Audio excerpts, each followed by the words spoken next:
नवीन Brezza launch झालेली आहे। तुम्ही लॉन्चिंगचे अनेक व्हिडिओज देखील यूट्यूबला पाहिले असतील, बट हा गाडीचा जस्ट एक फेसलिफ्ट किंवा एक अपग्रेड नसून हा एक डाऊनग्रेड आहे असं देखील काही लोकांचं म्हणणं आहे यामध्ये। आणि ही गोष्ट ह्याविषयी कुठला व्हिडिओ तुमच्यापर्यंत पोहोचला असेल नसेल मला माहीत नाही, त्यामुळे मी तुम्हाला क्लिअरली एक माझं पर्सनल ओपिनियन, त्याचबरोबर गाडीमध्ये ज्या नेगेटिव्ह गोष्टी झालेल्या आहेत पॉझिटिव्ह पण सांगणार आहेत, प्लस ज्या नेगेटिव्ह गोष्टी झालेल्या आहेत जसं की काही फीचर्स काढून टाकण्यात आलेले आहेत गाडीमधून जे की पहिले येत होते। सो ते फीचर्स कुठले आहेत, नेमकं काय अपग्रेड झालं आहे आणि काय डाऊनग्रेड झालं आहे, या सगळ्या विषयीची मी तुम्हाला एकदम क्लिअरली माहिती या व्हिडिओमधून देणार आहे। त्यामुळे व्हिडिओ नक्की शेवटपर्यंत बघा, कारण की आपण ह्या गाडीला आज एक कार रिव्ह्यूअर किंवा एक लॉन्च इव्हेंटच्या नजरेतून न पाहता आपण ह्या गाडीला एक ग्राहकाच्या नजरेतून पाहणार आहोत की एक ग्राहकाला या गाडीमध्ये काय काय गोष्टी अपेक्षित आहेत आणि त्या गोष्टी मिळत आहेत की नाही। सो चला मित्रांनो, आता मुख्य व्हिडिओला सुरुवात करूया। माझं नाव आहे विशाल, तुम्ही बघत आहात विशाल आत्माने ड्राईव्ह। स्वागत आहे तुमचं आपल्या यूट्यूब चॅनलवरती। जर तुम्ही चॅनलला नवीन असाल तर आपल्या चॅनल नक्की सबस्क्राईब करा, बेल नोटिफिकेशन क्लिक करा। आपल्या चॅनलवरती भरपूर ऑनेस्ट कार रिव्ह्यू, ऑटो सेक्टरमधली एकदम ऑनेस्ट माहिती मी तुमच्यापर्यंत शेअर करत असतो। सो चला आता व्हिडिओच्या पहिल्या पार्टकडे आपण वळूया, जो की आहे प्राईस सेक्शनचा।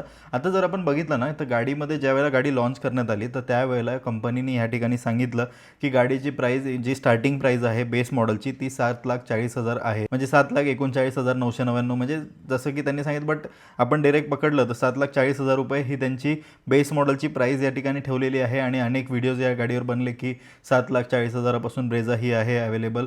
बट क्लिअरली मी तुम्हाला ऑन रोड प्राईस सांगणार आहे, कारण की काय होतं, ह्या ज्या प्राइजेस सांगितल्या जातात ह्या एक शोरूम प्राइजेस असतात। या गाडीची ऑन रोड प्राईस म्हणजे एक रेफरन्ससाठी मी आता पुणे सिटी पकडतो आहे, तर पुण्यामध्ये हे जे बेस मॉडेल आहे ह्याचं जे एक शोरूम प्राईस आहे 7,40,000, हे तुम्हाला ऑन रोड नियरली 8,55,000पर्यंत कॉस्ट करू शकतं पुण्यामध्ये। तुम्ही जर इतर कुठल्या जिल्ह्यातून हा व्हिडिओ बघत असाल तर तुमच्या जिल्ह्यामध्ये काही हजारांचा फरक हा त्या प्राईजमध्ये पडू शकतो। जास्त काही फरक मोठा काही येत नाही, जस्ट काही हजारांचा फरक पडू शकतो। बट पुण्यामधली जी ऑन रोड प्राईस आहे ती आहे 8,55,000। एकदम जे बेस मॉडेल आहे LXI व्हेरियंट त्याची ही प्राइसिंग मी तुम्हाला सांगतो आहे।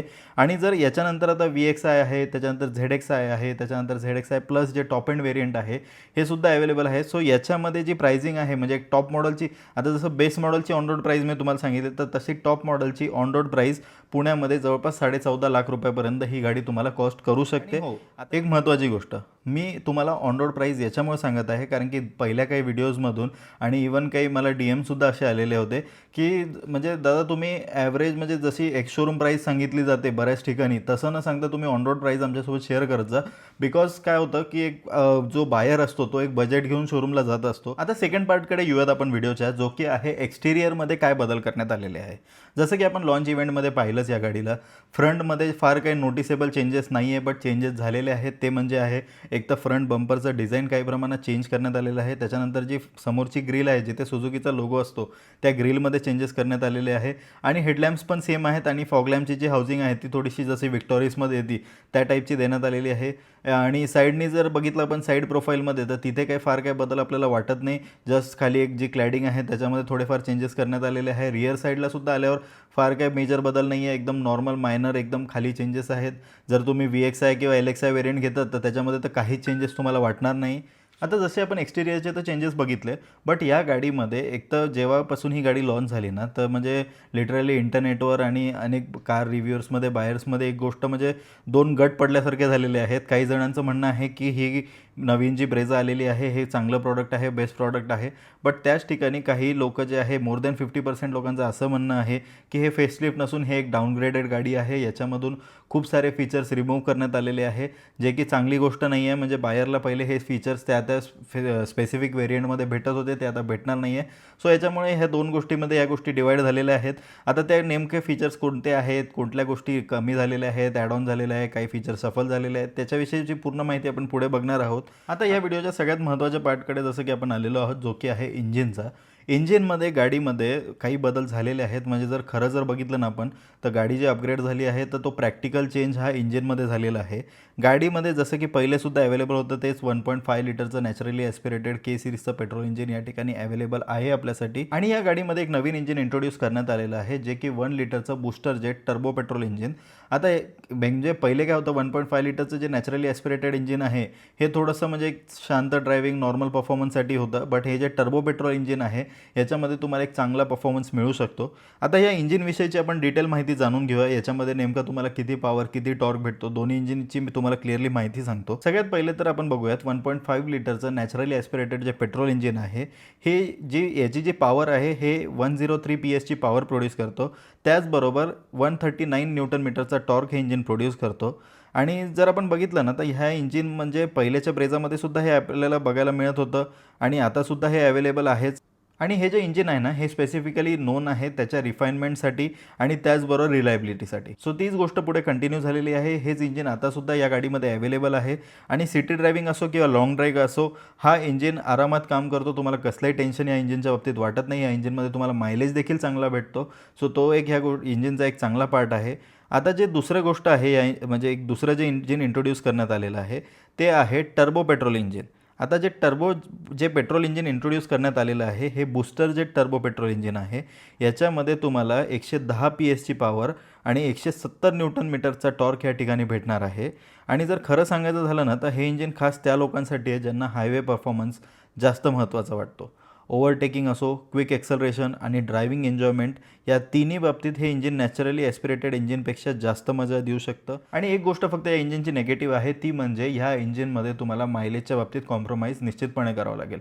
बिकॉज जर तुम्हाला चांगला टॉर्क वगैरे ह्या सगळ्या गोष्टी भेटत आहे, चांगली पॉवर भेटत आहे, सो त्याच सेम वेमध्ये तुम्हाला 1.5 लिटरच्या नॅचरली ॲस्पिरेटेड पेट्रोल इंजिनपेक्षा मायलेज ह्या इंजिनमध्ये 101% कमी भेटेल. आणि याच्यानंतरचा जो दुसरा बदल आहे तो मॅन्युअल गिअरबॉक्समध्ये देखील झालेला आहे. पहिलेचा जो मॅन्युअलचा गिअरबॉक्स होता हा 5 स्पीडचा गिअरबॉक्स होता. आता या गाडीमध्ये 6 स्पीडचा गिअरबॉक्स इंट्रोड्यूस करण्यात आलेला आहे.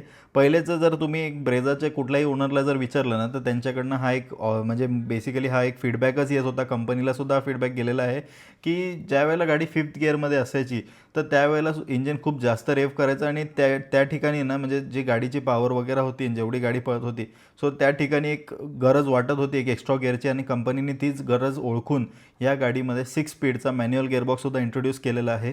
ऑटोमॅटिक जो गिअरबॉक्स पहिले होता तसंच ऑटोमॅटिक गिअरबॉक्स देखील अवेलेबल आहेत, बट मॅन्युअल गिअरबॉक्समध्ये या ठिकाणी चेंजेस करण्यात आलेले आहे. आणि जसं की आपण या इंजिनविषयी पाहिलं, गिअरबॉक्सविषयी पाहिलं, तर याच्यानंतरचं सगळ्यात महत्त्वाचं तुमच्या मनातला प्रश्न म्हणजे CNG मॉडेलविषयी काय.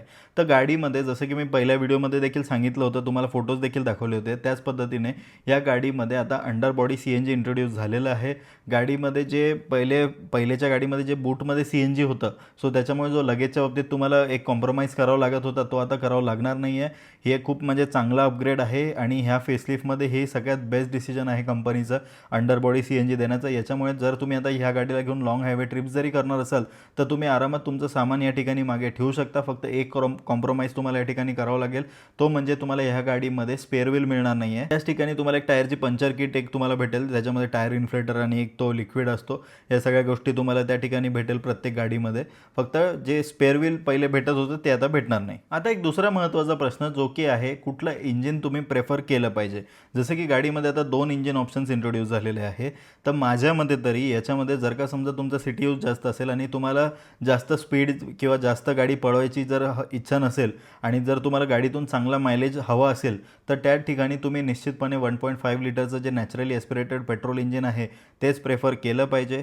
जर तुम्हाला एक दुसरी केस, जर तुम्हाला खूप जास्त गाडी हायवेला पळवायला मजा येते, तुम्हाला फास्ट ओव्हरटेकिंग वगैरे करायचं आहे, तुम्हाला एक जास्त पॉवर आणि जास्त टॉर्क गाडीमध्ये असावं असं वाटत असेल तर त्या ठिकाणी तुम्ही 1 लिटरचं बूस्टर जेट टर्बो पेट्रोल इंजिनसुद्धा ऑप्ट करू शकता.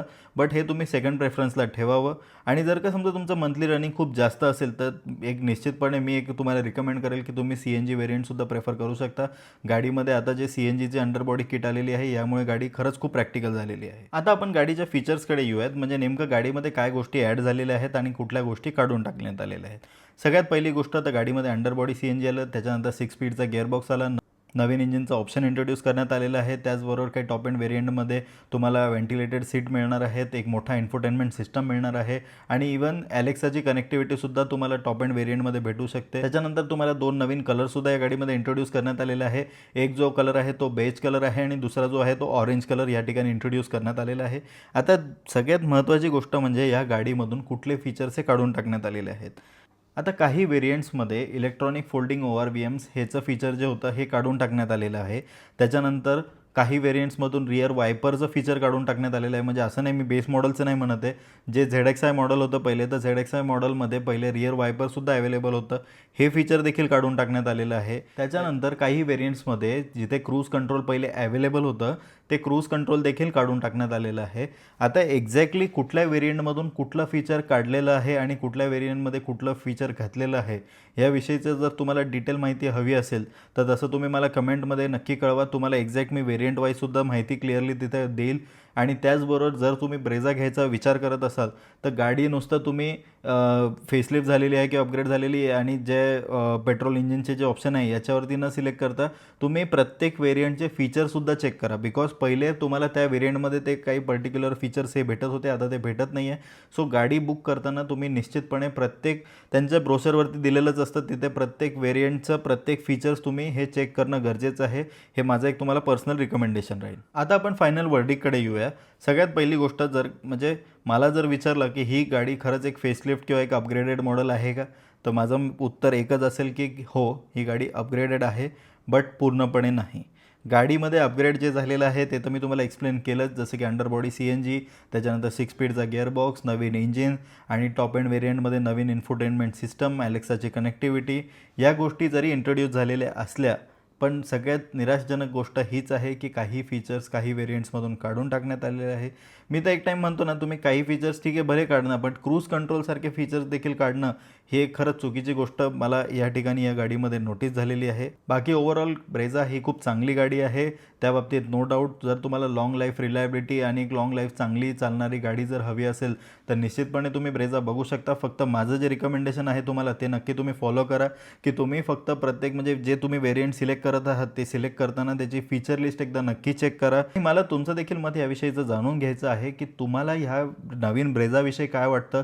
तुमचं मत काय आहे की हे खरंच एक फेसलिफ्ट आहे का मग हे डाऊनग्रेडेड मॉडेल आहे, हे मला कमेंट्समध्ये नक्की कळवा. त्याचबरोबर जर तुमचे या गाडीविषयी किंवा कुठल्याही इतर गाडीविषयी जर काही प्रश्न असतील तर हे मला कमेंट्समध्ये नक्की विचारा. मी प्रत्येक कमेंट वाचतो आणि प्रत्येक कमेंटला मी रिप्लाय निश्चितपणे देत असतो. आपल्या चॅनलवरती जर तुम्ही नवीन असाल तर नक्की आपल्या चॅनलला सबस्क्राईब करा, बेल नोटिफिकेशन क्लिक करा आणि व्हिडिओ आवडला असेल तर नक्की व्हिडिओला लाईक करा.